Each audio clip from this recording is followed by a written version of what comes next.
হযরত ওমর একদিন তিনি হেঁটে কোথাও যাচ্ছিলেন।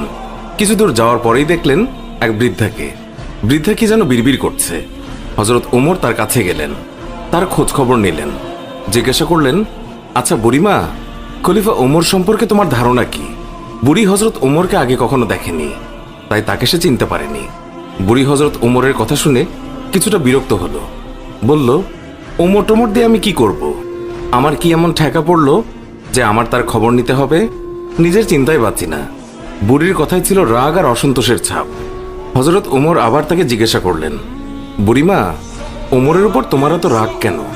বুড়ি চেঁচিয়ে জবাব দেয়, রাগ হবে না কেন? এই যে সে খলিফা হয়েছে, তো আমায় কি একটা পয়সাও দিয়েছে?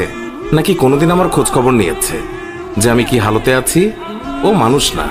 হযরত ওমর বুড়ির কথা শুনে বড়ই চিন্তিত হলেন।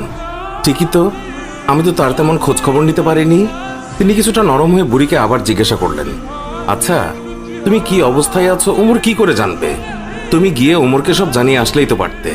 বুড়ি জবাব দেয়, কেন? আমি জানাতে যাব কেন? ওমরই তো আমিরুল মুমিনিন, সেই তো সবার খোঁজ খবর নেবে, আর এই জন্যই রাষ্ট্রের দায়িত্ব গ্রহণ করেছে। রুক্ষ ভাষায় বৃদ্ধা জবাব দিল। হযরত ওমর শান্তভাবে আবারও বললেন, আচ্ছা, ওমর খলিফা হওয়ার পর তুমি যে কষ্ট পেয়েছ, সেই কষ্টের বিনিময়ে তুমি কত টাকা পেলে ওমরকে মাফ করে দেবে? বৃদ্ধার সাথে এইসব কথা চলছে। এমন সময় হযরত আলী এবং আব্দুল্লাহ ইবনে মাসউদ রাদিয়াল্লাহু তাআলা আনহু তারা এসে হাজির হলেন। তারা হয়তো কোথাও যাচ্ছিলেন। এসে সালাম দিলেন, আসসালামু আলাইকুম ইয়া আমিরুল মুমিনিন।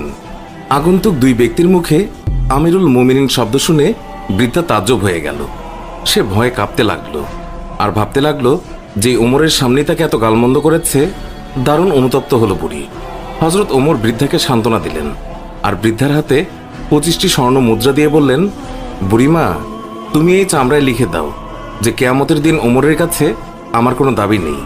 বৃদ্ধা তখন তাই করল। চামড়ার উপরে তা লিখে দিল বৃদ্ধা, আর হযরত আলী রাদিয়াল্লাহু তাআলা আনহু সাক্ষী হিসেবে তার উপরে দস্তখত করলেন। হযরত ওমর রাদিয়াল্লাহু তাআলা আনহু মুহাম্মদুর রাসূলুল্লাহ সাল্লাল্লাহু আলাইহি ওয়াসাল্লামকে অনুসরণ করে তালি লাগানো জামা পরতেন। যখন তিনি মুসলমানদের প্রাণকেন্দ্র বায়তুল মুকাদ্দাস জয় করার জন্য বের হচ্ছিলেন, সেই সময় তার পরিহিত জামায় 17টি তালি লাগানো ছিল। যখন তিনি তালিযুক্ত জামা পরিহিত অবস্থায় জেরুজালেমের উদ্দেশ্যে রওনা হয়েছিলেন, সাহাবাদের মধ্যে থেকে কেউ একজন হযরত আলী রাদিয়াল্লাহু তাআলা আনহুকে বললেন, ইয়া আলী, হযরত ওমর রাদিয়াল্লাহু তাআলা আনহুকে বলুন অন্তত আজকের দিনে তালিযুক্ত কাপড় খুলে একটু ভালো কাপড় পরিধান করার জন্য, কারণ তিনি ইহুদি খ্রিস্টানদের দেশে যাচ্ছেন। তারা হয়তো আমিরুল মুমিনিনকে দেখে বিরূপ মন্তব্য করতে পারে। তারা তিরস্কার করে বলতে পারে,